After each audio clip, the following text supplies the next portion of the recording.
time and it's not real. So I'm going by the blue Mustang phone and it says it's 7 o'clock. So welcome. Again, sorry for the cramped quarters today. We were supposed to be in the gym, but there was a bit of a scheduling snafu and we're going to make it work today. There's some fun stuff going on at the school. And I'd like to kind of go over what's going on. We'll go over a little bit more and then have a question and answer session at the end. But thank you for coming. Some of you heard that our boosters organization is here today, over here in the corner, and they're selling some t-shirts and sweatshirts. They're also doing pre-orders, so if you're interested in any of that, go ahead and meet them over there. So the first thing I always start out with is a physical update of the facility. Construction is still on schedule. The drought is really bad for farming, but it's really good for construction. Because when it doesn't rain, they can keep building. And in a couple of these pictures, you'll notice this building right here is the building that won't be finished until December. It's our large classroom building, and they're still doing a lot of the exterior stuff. And if it were raining, then that would get slowed down and all that kind of stuff. So they're happy for the building of that building that it's going that way. A couple of pictures. We were able to take a small group of teachers who were interested in taking a look around campus. So this picture is a picture on the middle of the quad looking towards the new building, the classroom building over here. Behind that building is the baseball field over here, and all the way over on this side would be the softball field and the grass soccer field there. Thank you. Go ahead and come past right here. Set them up over there. So,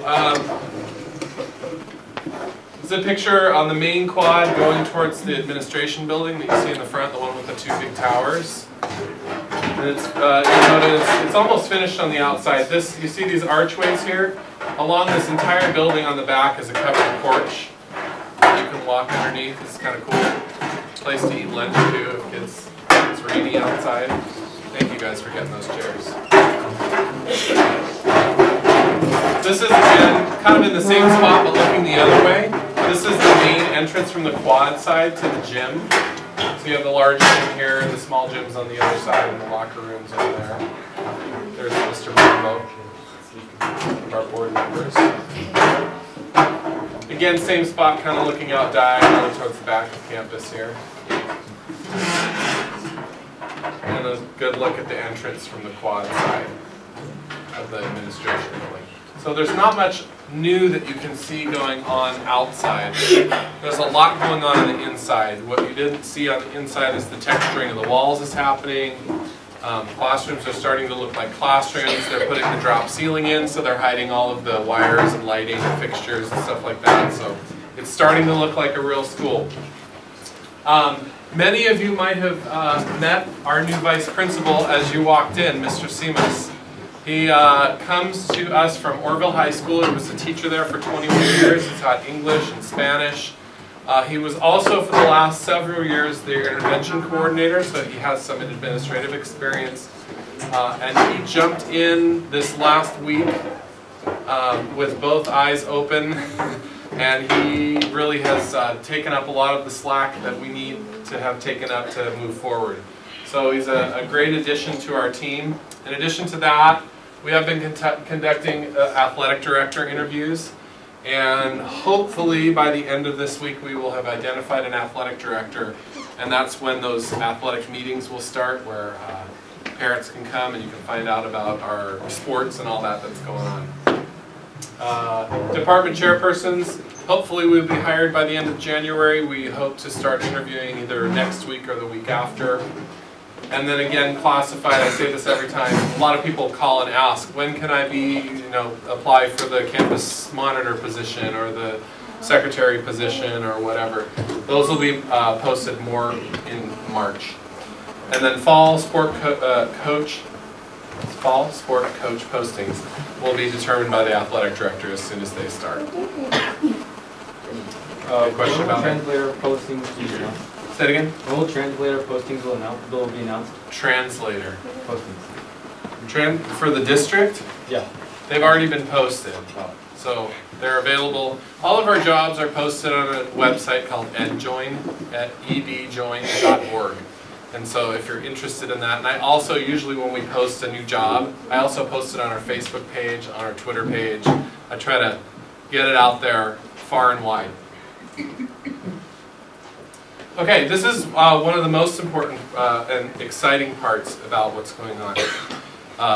Posted up on the Facebook site right before we came over here, and on posters all over town now and at the schools, we have our registration process happening right now.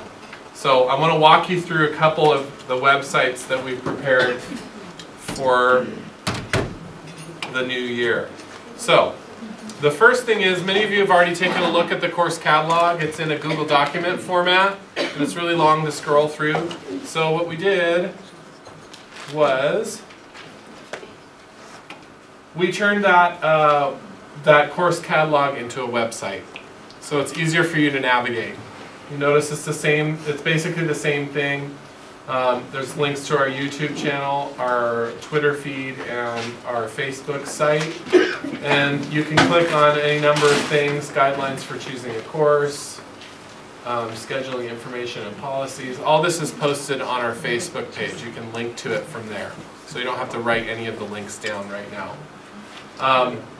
Our pre-AP and AP programs, and that's all the information that's in that course catalog. The professional pathways that we have, and some of this is updated, some of it was left out of the original course catalog. So we do have professional pathways at our school. A little bit different than Kimball, like I've said before. It doesn't lock you into the pathway from the beginning and make you take your English class with all the pathway kids. It's more of a loose, scheduled pathway where you can apply for it at the end when you graduate. It has a 4-year planning site, which is a great site for you to go to look at some sample 4-year plans. And then at the end, there's a blank 4-year plan that you could print out and fill out your own 4-year plan as you take a look at it and make sure you follow the college information as well. And then the most important one when you're making selections for courses is the course descriptions. So there's all the different departments here. You click on English, and it'll give you a list of all of the English courses that we believe we're going to offer this year, and then some English courses that we hope to have offered in the future. So, that being said, let me go back to our presentation here.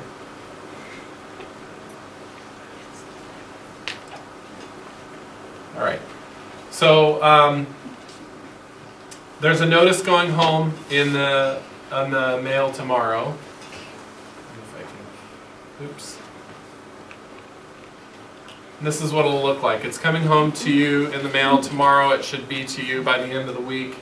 And it has some information on you for how to access the course selection website. Now, if you're a person who is not currently enrolled in Lambersville Unified School District, like an 8th grader, or you are a 9th grader at Kimball, you're going to need to either pre-register or get your codes, which we're going to email home to parents. So there's some codes that you'll need to log into Parent Portal. If you need to pre-register, there's a way to do that as well online. It's where you fill all your personal information in, and then we will email you back a password for you to log into Parent Portal and choose courses.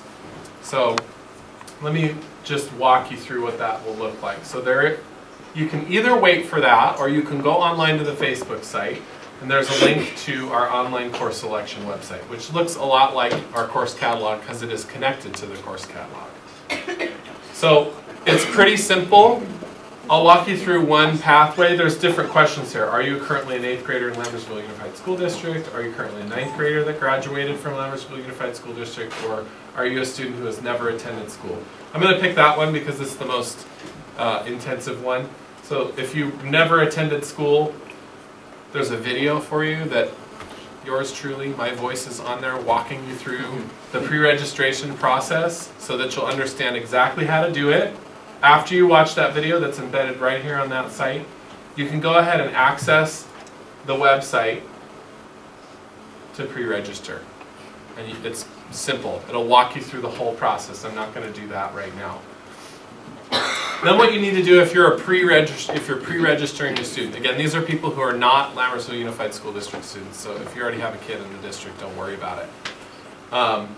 You would need to make an appointment to bring in documents, because there's physical documents you have to bring in if you're not currently a student. Once that's done, you would go ahead and you have your codes. You would log into Parent Portal for the first time, and again, there's a video with instructions on how to log into Parent Portal if you have never done that. So that should be simple. And you can go and look at this on your own at home. Once you've completed that whole process, how many of you are 8th graders currently in? And how many of you 8th graders already have, your parents already have Parent Portal? So if you guys already have Parent Portal, any of you who have Parent Portal already, you can go in and select your courses now. And that's the end of the process, and this is what it'll look like. So there's a video for you to watch, and this one's long because it goes through exactly how to register for courses. You log into the Parent Portal. After viewing the video, you click to log in, and I just want to show you what it might look like a little bit.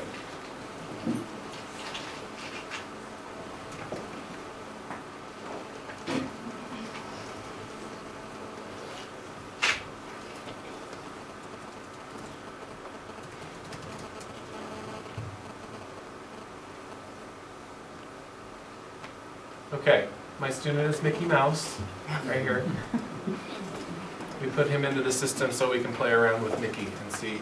So, those of you who currently have Parent Portal, and those of you who don't, once you sign in, this is what it's going to look like.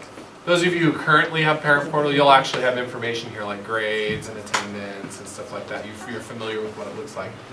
But in order to request courses, you'll click there. Oh, I already put some stuff in for him, so I'm going to take him out so you can see what it looks like. It's pretty simple. You can put them in and delete them. It's kind of fun to play around with. Once you've put like a little sample for your plan together. So, for example, okay, this student's going to be a 10th grader next year, so they need to take an English class. I'm going to go take a look at English. And I'm going to take pre-AP sophomore English and add it there. There, I've requested English. I'm going to take world history because that's sophomore world history, and I want to take AP world history. And I want to take math, and I'm kind of behind in math, so I'm going to take algebra. No, I'm just kidding. I'm going to take math 1. There we are. Math 1 through 4, and then I'm going to take PE. So it's that easy. Once you log in, the hard part is logging in for the first time. And if you follow those instructions, you should be okay. Once you're done with that whole process, you can click to view your course request details. And again, there's a video that shows you explicitly how to do this. And then it'll show you the course titles that you've got, and you're done requesting courses for next school year. So that process is going to be very important. We'll be contacting all of you students and parents who haven't done it by the 31st. So you have till the 31st of January to complete the registration if you are not registered currently for the district, to sign on to Parent Portal for the first time if you haven't done that. And please, anybody who's going to Kimball right now, a lot of you already have Parent Portal accounts. That's Tracy's Parent Portal account. You need to log in for Lambertville's Parent Portal account, and you're going to get your login information in an email. Yes? Well, you said that was on your Facebook page? Yeah, the links to all that is on the Facebook page. It's I just posted it and I pinned it to the top, so it's the very first posting on the news feed for our site. Yes? Do your school have Algebra 2? Yes. Yeah? Okay. It's called Intermediate Algebra 2. Okay? So that's the nitty-gritty of what that looks like. Let me go back to our presentation here.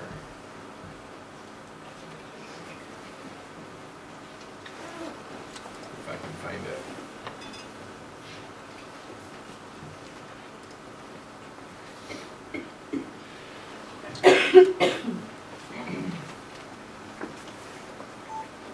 Okay.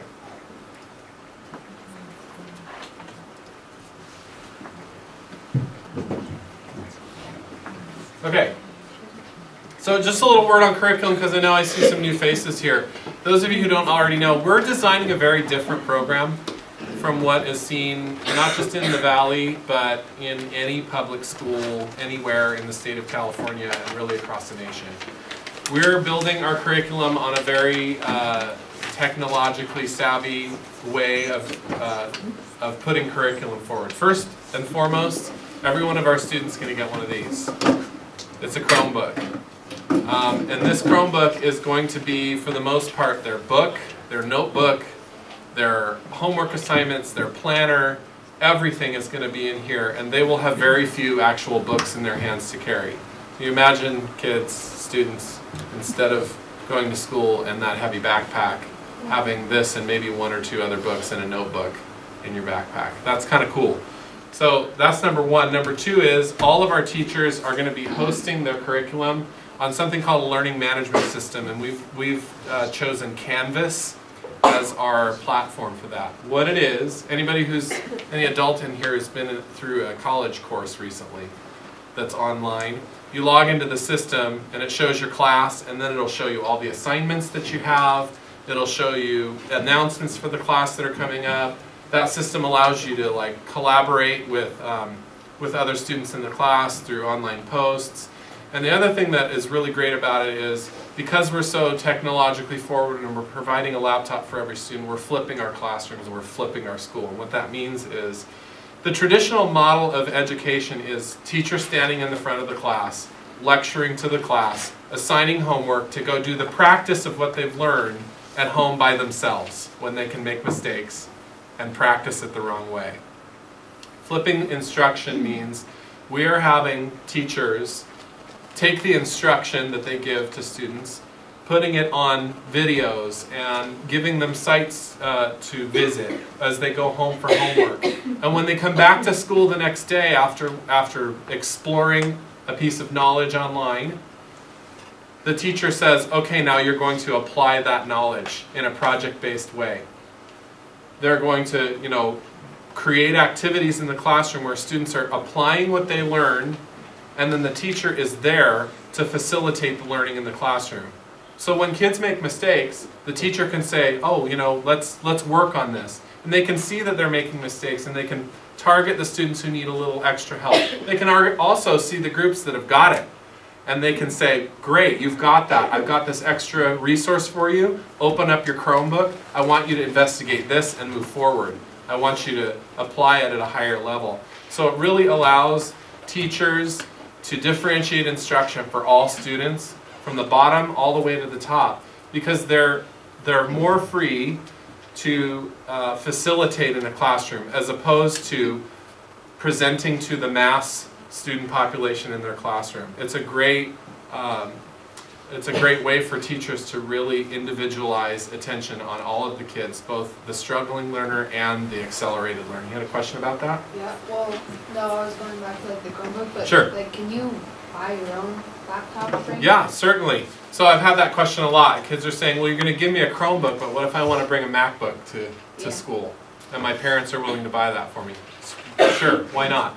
You need to know that because Chromebook is our platform, all of the programs and activities that students will be participating in, you'll be able to do it on a Chromebook, which is a very simple platform. If anybody knows what a Chromebook is, it's basically a machine that gets you on an internet browser. So anything that you can do through an internet browser is what the teachers are going to be using. Anything else that's like on a MacBook, like your GarageBand or your iMovie and things like that, is an extra add-on that you might be able to use in class creatively. But we really believe in kind of an open system. We want to make sure everyone has the basic machine that they need to be successful. Anything else that students bring to school is just going to add to the experience. Maybe if that student who has a MacBook and they're working in a group, that group can use an application that only a MacBook has. But the bottom line is all of the rich content that we need will be able to be used right on these machines. And then any other programs that we have that will not be used on these machines. For example, we have Project Lead the Way, which is our engineering and biomedical sciences program.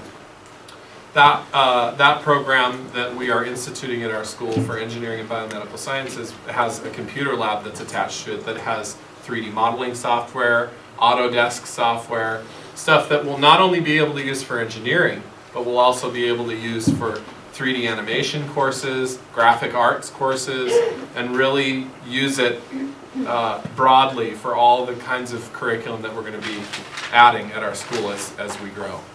So that's kind of a little overview. I like to do that every time we have a parent meeting and student meeting because not everyone's heard it before. I know some of you have been here every time and like, I know, Mr. Fobert, you've said that 50 times now. But it's really exciting, and I dare you to find a school, a public school anywhere that's doing anything like that. The last thing I want to say about our program is we aim, and I hope that you've seen that we've aimed to be a very customer service oriented organization. We want the feedback. We want to hear you.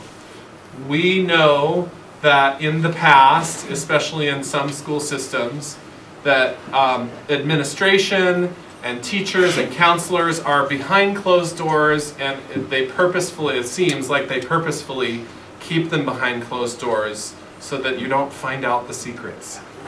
You know, our system is not that. We are aiming to create a system that is very open and accessible, that when you've got an issue or problem that you can address it immediately. We hope you see that we're using the technology to work smarter. You'll notice that as you go through this process of the course selection process, that there will be opportunities for you to actually sign up for appointments online, where we will keep that appointment and you can come talk to us. It's not like you've got to say, okay, leave a message and maybe we'll get an appointment sometime in the next year. You're going to get an appointment. We have them set up already.